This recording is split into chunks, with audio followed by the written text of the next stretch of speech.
Hello students, I hope you're all doing well. This is Zinia with another video from STEM International Geography Book 6 के last chapter पे हम पहुंच चुके हैं और लास्ट चैप्टर है changing earth and human activities. और इससे जो है वो हम इस पर्टिकुलर चैप्टर में हम ये देखने जा रहे हैं कि अर्थ की शेप या अर्थ की जो जियोलॉजिकल फॉर्मेशन है उसके अंदर एक तो नेचुरली क्या क्या डिफरेंसेस आते हैं और किन प्रोसेसेस के थ्रू वो डिफरेंसेस आते हैं, and more over human activities कौन कौन सी हैं जिसके थ्रू सारे के सारे चेंजेस हमें ओवर द ईयर्स या ओवर द सेंचुरीज जो है वो होते हुए दिखाई देते हैं। So without further ado let's dive in. जी तो बच्चों जो पहली चीज़ है जिसको हमने समझना है that is weathering and erosion का कॉन्सेप्ट के दुनिया में जितनी भी जियोलॉजिकल फॉर्मेशंस हैं या लैंड फॉर्म्स हैं वो सारी की सारी over with what processes and over what time duration जो है वो चेंज होती हैं, और वो प्रोसेसेस किस तरह से जो है वो इन चीज़ों को या फिर आपकी रॉक फॉर्मेशंस हैं या फिर आपकी वाटर बॉडीज़ हैं उन सब चीज़ों को किस तरह से जो है वो चेंज करते हैं या उसके अंदर जो है किसी ना किसी तरह की तब्दीली जो है वो लेकर आते हैं। So two processes on which we are focusing today, that is number 1 weathering and number 2 that is erosion. weathering वो होती है कि जिसके अंदर फ्रिक्शन कॉज होती है किसी दो चीज़ों के दरमियान में, और फ्रिक्शन की वजह से जो है वो वहाँ से चीज़ें चिप ऑफ होती हैं और फिर कोई ना कोई शेप के अंदर डिफरेंस जो है वो आपको नज़र आता है। और दूसरी चीज़ है इरोजन। इरोजन के अंदर भी जियोमॉर्फिक जो है आपके एजेंट्स इन्वॉल्व होते हैं जिसकी वजह से थोड़ा करके ज़रा करके जो है वो चीज़ें आपकी एक जगह से दूसरी जगह डिस्प्लेस होती जाती हैं, और वो डिस्प्लेसमेंट जो है ओवर टाइम फिर आपके पास लैंड फॉर्म के अंदर कोई ना कोई शेप स्ट्रक्चरल डिफरेंस जो है वो नुमाया कर देती है।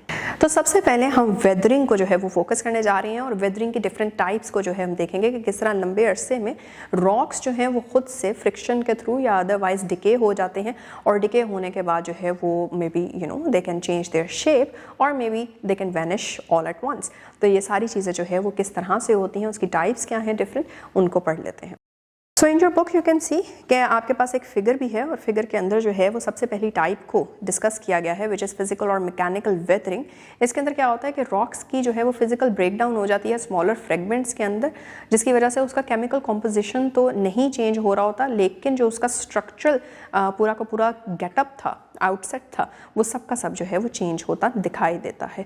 इसके भी वेरियस प्रोसेसेस हैं जिसके अंदर पहला प्रोसेस हम देखते हैं फ्रॉस्ट फ्रीज थॉ, जैसे कि आपको फिगर 6.1a में जो है वो दिखाई दे रहा है। उसमें क्या है कि कोई भी क्रैक होगा छोटा सा आपके रॉक के अंदर, वहाँ पानी भर जाता है और वहाँ जाके फ्रीज़ हो जाता है, और फ्रीज़ होने के बाद वो वहाँ पे एक्सपैंड करता जाता है। एक्सपैंड करते करते वो क्रैक बढ़ता जाता है, और क्रैक बढ़ते बढ़ते क्या होता है, एक टाइम आता है कि जब आपकी जो रॉक है वो वहाँ से कम्प्लीटली दो हिस्सों में टूट जाता है।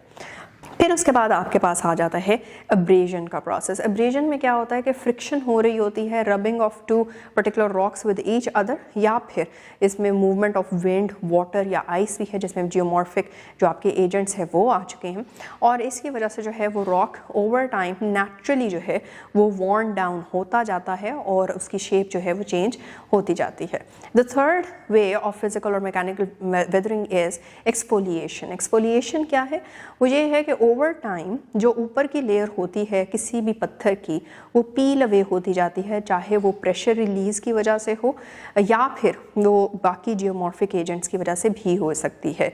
तो जैसे ही ये इस तरह से होगा तो जो रिजल्टिंग आपके पास कर्व्ड या राउंडेड लेयर्स आती हैं, कभी कभार आपने ऐसे पत्थर देखे होंगे स्पेशली जो है वो आपके रिवर बैंक्स के ऊपर जो बिल्कुल राउंड से होते हैं, स्मूथ होते हैं, राउंडेड होते हैं, और वो प्रेशर रिलीज़ की वजह से ही होते हैं कि उनके ऊपर की जो लेयर होती है वो पील अवे होती जाती है और बीच में जो है वो छोटे से राउंडेड से कर्व्ड सी जो है वो लेयर बच जाती है। तो इस तरह से बेसिकली ये थे आपके वेरियस वेज ऑफ फिजिकल और mechanical weathering of rocks. Page number 88 के ऊपर आप आते हैं तो आप देखेंगे कि किस तरह से केमिकल वेदरिंग को जो है वो भी दिखाया गया है। केमिकल वेदरिंग के अंदर क्या होता है कि आपकी जो रॉक्स हैं वो केमिकल रिएक्शंस की वजह से जो है वो ब्रेक डाउन हो जाते हैं, और कुछ केमिकल रिएक्शंस जिनकी वजह से ये वेदरिंग होती है उसको भी पढ़ लेते हैं। नंबर 1 आपके पास ऑक्सीडेशन आ जाता है। ऑक्सीडेशन के अंदर क्या होता है कि ऑक्सीजन बेसिकली जो है वो रॉक्स के अंदर जो मिनरल्स हमने पढ़ा था जब हमने रॉक्स की डिफरेंट टाइप्स पढ़ी थी कि रॉक्स में मिनरल्स होते हैं, तो उन मिनरल्स के साथ ऑक्सीजन रिएक्ट कर जाता है, उनका कलर चेंज हो जाता है और रस्ट भी लग जाता है। इसकी वजह से भी जो है वो वेदरिंग हो हो जाती है रॉक्स की।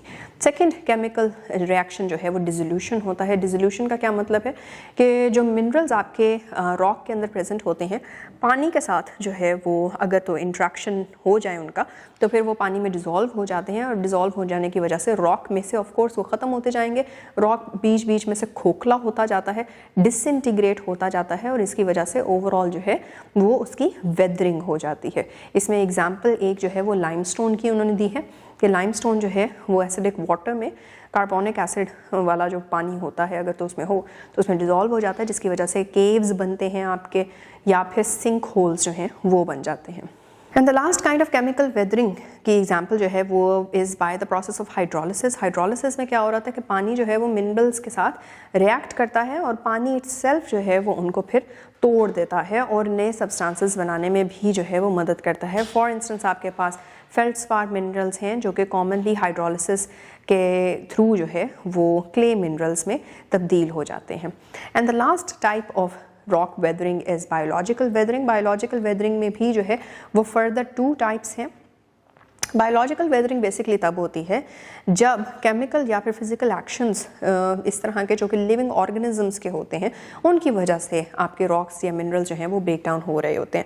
इसमें 2 मेन टाइप्स, जिस तरह के पहले एक केमिकल डिग्रेडेशन है और दूसरा फिजिकल डिग्रेडेशन है, उसी तरह से जिस तरह हमने पहले पढ़ा, लेकिन इसके अंदर जो केमिकल और फिजिकल प्रोसेस है वो किसी लिविंग ऑर्गेनिज्म की वजह से हो रहा है।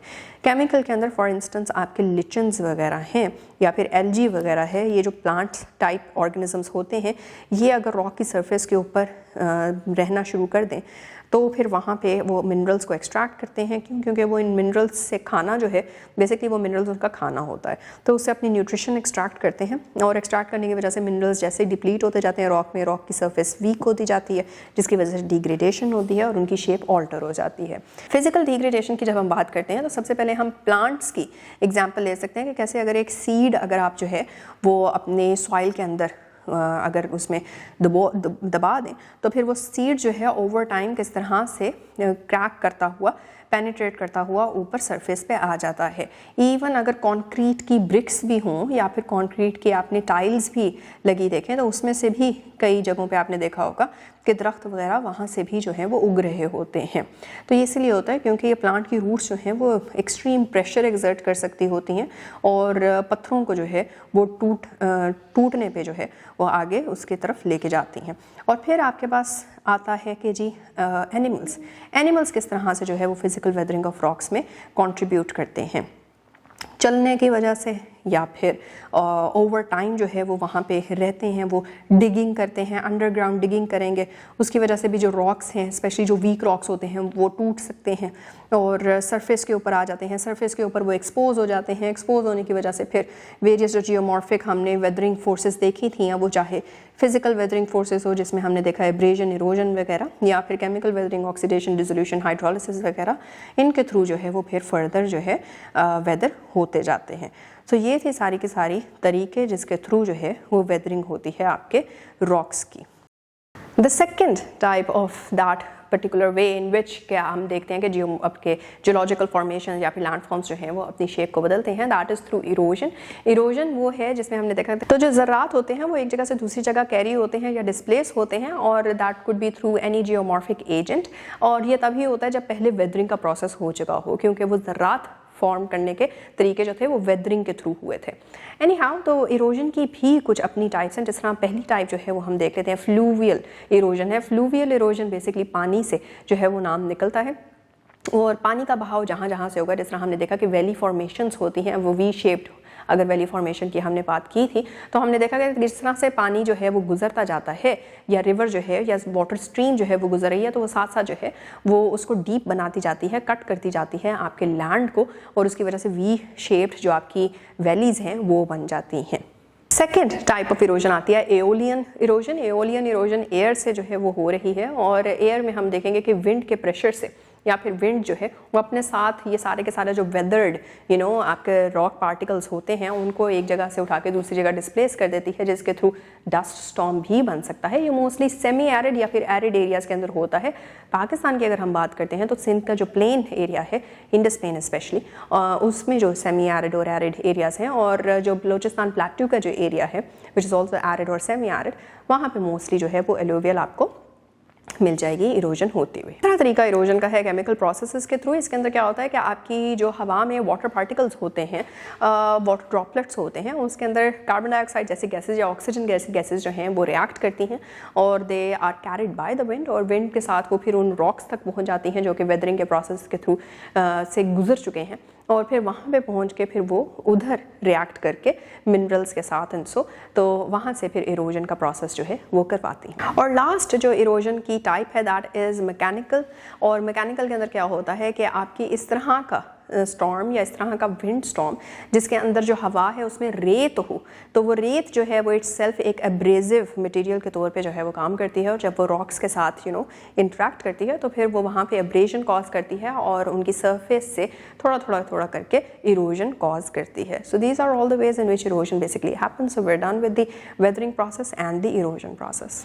एक और तरह की इरोजन को जो है वो हम इन स्पेसिफिक पढ़ने जा रहे हैं। That specific type of erosion is coastal erosion. Coastal erosion के अंदर हम जो है वो बात करते हैं उस एरिया की जहाँ पे आपकी जो सी है वो आता है in contact with the land mass. तो इसको हम कोस्ट लाइन भी कहते हैं। इस कोस्ट लाइन को हम 3 डिफरेंट एरियाज में डिवाइड भी कर लेते हैं, ऑफ शोर है, फोर शोर है, बैक शोर है, एट्सेट्रा। और यहाँ पे जो है वो फिर प्रोसेस ऑफ कोस्टल इरोजन होता है। क्यों? क्योंकि सी की जो लेयर्स हैं, जो वेव्स हैं, वो बार बार जो है वो टकराती हैं आपके लैंड मास से, और वहाँ से फिर कुछ चीज़ें जो हैं वो इरोड करके अपने साथ ले जाती हैं पानी में, या फिर कुछ चीज़ें वो है जो डिपॉजिट भी कर देती हैं। So we are gonna get into the detail from the book. So as you can see, processes of coastal erosion जो है वो आपकी बुक में है। The first one is hydraulic action। hydraulic action में क्या होता है, strong force के साथ जो waves crash करती हैं onto the coast, वो over time क्या कर रही होते हैं कि coastal rocks जो होते हैं उनको बार बार hit करके weak कर रही होती हैं, और जैसे ही sea water उनके cracks या joints के अंदर घुस जाता है तो फिर वहाँ पे वो एयर को ट्रैप कर लेता है, और फिर वाटर उसको कंप्रेस करता जाता है ट्रैप्ड एयर को, जिसकी वजह से प्रेशर बढ़ जाता है उन क्रैक्स के अंदर। क्रैक्स वाइड होते जाते हैं, जिस तरह हमने जो है वो शुरू में पढ़ा वेदरिंग वाले प्रोसेस के अंदर भी। तो उसी तरह से वो वाइड होते होते जो है वो एक टाइम आता है जब आपका जो रॉक है वो बेसिकली टूट जाता है इनटू स्मॉलर पीसेस, और ये is the entire process of hydraulic action. फिर आपके पास आती है क्रोजन। क्रोजन क्या है? Corrosion is basically another word for abrasion. Abrasion हम पहले भी पढ़ चुके हैं। ग्रेजुअली जो है वो वेयर एंड टेयर हो रही होती है आपके कोस्ट की, किस तरह से कि मटेरियल जो है वो आपका जो वेव्स हैं जो अपने साथ जो मटेरियल लेकर आते हैं उसको ऑफ कोर्स उसका इम्पैक्ट होता है आपके कोस्टल रॉक्स के ऊपर। रॉक पार्टिकल्स जो हैं वो वेव्स के साथ ट्रांसपोर्ट हो जाते हैं, फिर एक दूसरे के साथ जो है वो उनकी एब्रेजन होगी, फ्रिक्शन कॉज होगी, जिसकी वजह से लार्जर जो बोल्डर्स अगर तो पड़े हुए हैं तो वो छोटे छोटे ग्रेन्स के अंदर टूटना शुरू हो जाते हैं।